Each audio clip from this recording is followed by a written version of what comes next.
Welcome back to another episode of Offbeat Adventures. We're standing here once again on the grade of the former Grand Trunk Pacific Railway and later Canadian National Railways-Raith Subdivision. We're kind of in the middle of nowhere here. We are kind of north of the community of Upsala, Ontario, and we're kind of southeast of Graham, Ontario. Okay, so we're kind of in a little bit of no man's land here.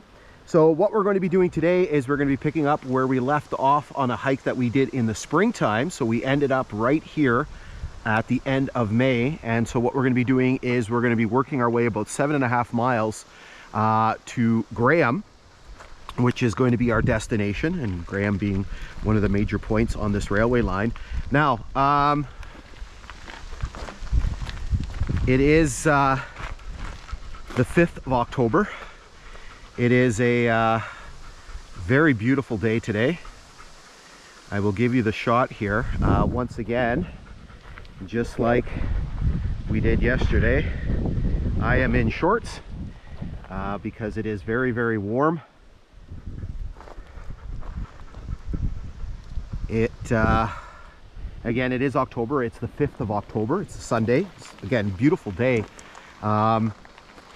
We have been having some crazy warm weather as of late, and so we are here kind of toughing through it. Again, trying not to complain because it is October and the winter weather is just around the corner.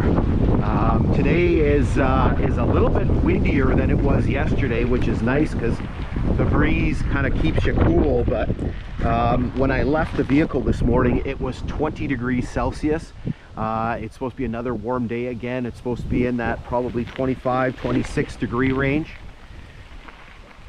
Just as a note, there's a few stops we're going to be making. Unfortunately, what I'm going to have to do is I'm going to have to improvise and do a little voiceover in some of those places because I forgot my notes in my vehicle. It was funny, last night I went to go get gas because we were out yesterday. As I mentioned, we did the section on the other side of Graham going west, and I saw the notes sitting there and I said I should tuck those into my vest, and of course I forgot. And then driving out here today, again, I saw them sitting there and I'm like, oh, I gotta remember to tuck those, you know, put those into my vest. And of course, as I'm riding this way, I was like, I don't have any notes. One of the things that, before I get into the history lesson, we're actually climbing here. I don't remember because it's in the notes, that's why I have them. We're heading, our first stop is going to be, there's a couple logging spurs along the way, but our first major stop is going to be George Station, and at George we're going to reach the height of land, so the highest point in the area. And I'll flash up on the screen how much elevation we have to do from here to there,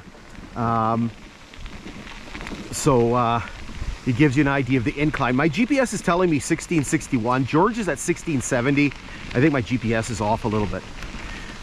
Okay, here we go. Luna's in the trailer, so let's get going here. It was supposed to be cloudier.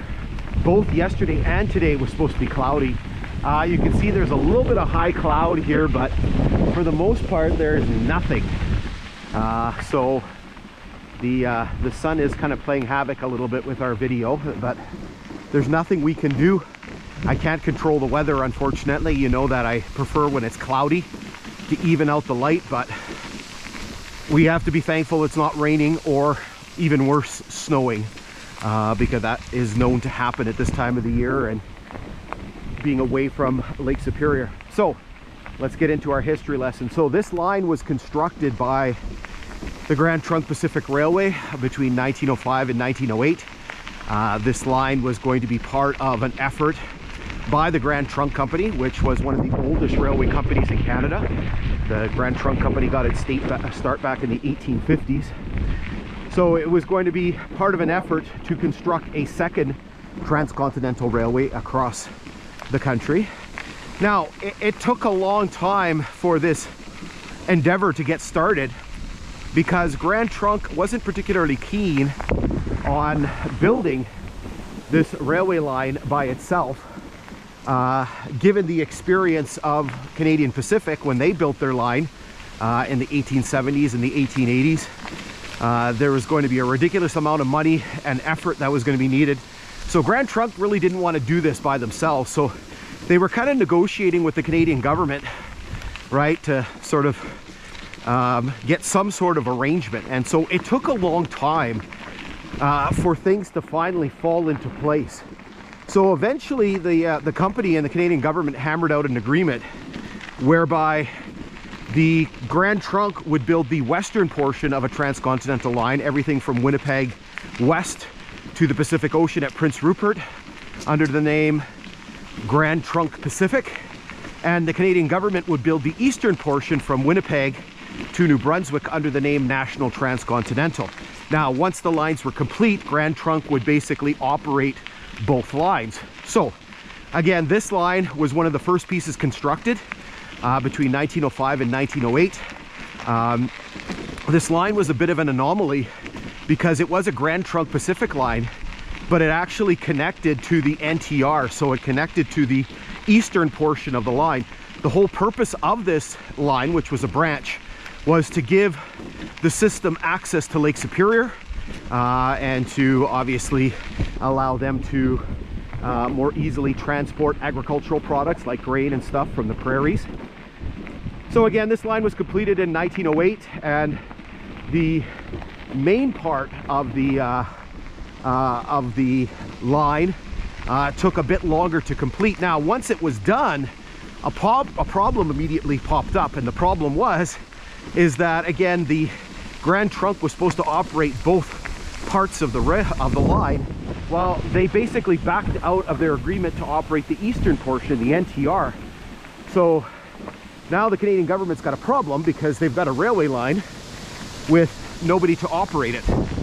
And so what ended up happening was the Canadian government ended up forming their own railway company called the Canadian Government Railways to operate this line and a bunch of other lines that they had taken over.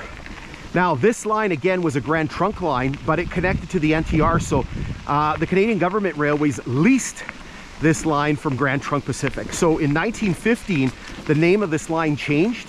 It had originally been the Lake Superior Division, or the Lake Superior branch of Grand Trunk Pacific, and it became the Fort William and Raith subdivisions of Canadian Government Railways.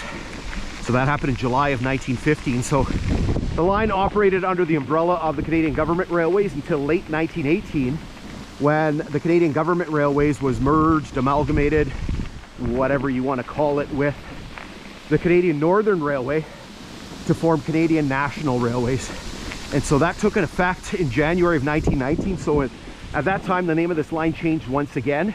It became the Fort William and Raith subdivisions of Canadian National Railways. And then later that year in October, the name of the line changed again. It's like a revolving door here. It became known as the Lake Superior subdivision of Canadian National Railways. Now, when CN took over, one of the things that they began sort of taking a look at was in this area, coming west out of what is now Thunder Bay, at the time was Fort William and Port Arthur, CN had a duplication. They basically had two lines. They had this line and they had the former Canadian Northern line that essentially had the same route for about 30 miles. So they decided to sort of consolidate the lines, and what they did was they doubled the Canadian Northern line, which had become the Kashibawi subdivision, and that line had some bit better grades, had a better line coming out of the lakehead. So they were going to double that line up to a place called Conwy Junction, and then they built a bridge across the Matawan River to hook into this line, and then everything from that bridge east on this line was going to be abandoned. So in 1922, the name of this line changed again. It became the Graham subdivision, which most people know it as. Here you can see, sorry to interrupt myself, some real Northern Ontario geography here. So this is Shield country, Canadian Shield, Precambrian Shield, Laurentian Shield, right? You can see the swamp and the trees, and then pockets of upland, right? You can see all the yellow, so all the birch and the poplar turning color, and then all the green. So basically all the pine and the balsam and stuff that is still the greeny color.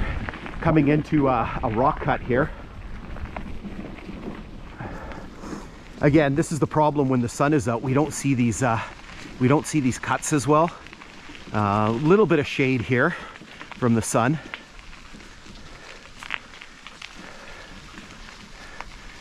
So the cut is how high here? Maybe 10 feet, maybe a little bit taller on this side here. We're kind of running, which direction are we running here? I can't see. We're not quite running northwest. I got a truck coming here. So you can see the cut. So we're kind of, this is kind of the west side here, so it's a little bit shielded.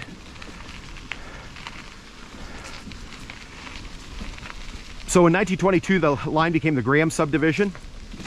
And then in 1924, in preparation for the abandonment, the name of the line changed once again. It became the Crest and the Graham Subdivisions. I'm gonna pause here and let this guy go by. All right, let's resume here after a quick little chat with that gentleman in the truck. So again, 1924, in preparation for the rerouting of the line was split into the Crest and the Graham subdivisions. And so in 1925, the line's names were changed again. It was split into three: the Crest, the Raith, and the Corn subdivisions. And that spring, or at that some point that year, actually it's technically November coming up is when they actually formally abandoned the line. So the Crest subdivision was abandoned. So the line continued as the Raith and the Corn subdivisions until 1931, when it reverted back to being called the Graham subdivision. And then the line continued operating until 1994, when CN decided to abandon it. Okay, so I could feel that we're climbing a little bit. It was kind of funny when we were coming this way. I could actually feel myself sort of coasting down. Oops, I just squished a snake. There was a little garter snake about, I don't know, about yay long. Hard to take my hands off the handlebars here with all the weight that I have on here. And I just literally ran over it. I didn't see it till the last second. Hopefully it's not dead.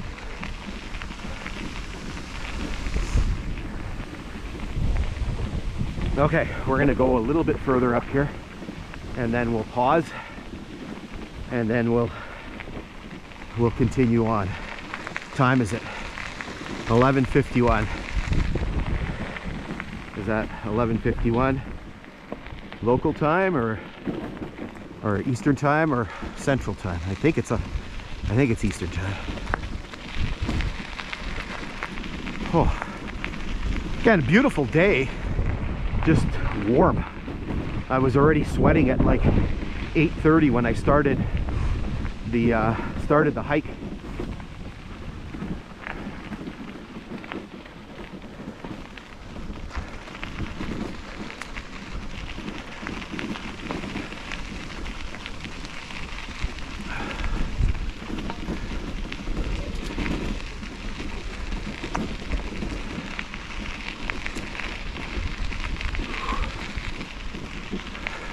We'll go up to the bend there, and then we'll pause. You're gonna see telegraph poles kind of come in fits and starts, like you'll get clumps of them.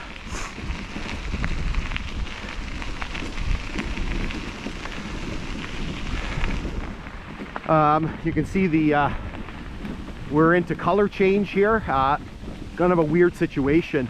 Some of the leaves have dropped, some of them are on the trees but they have changed color, and then some of them haven't changed color at all, right? So just kind of this weird sort of situation. Okay, we're coming up to another cut here. Let's pull over a second. We're going to check the battery in the camera and then we'll resume momentarily.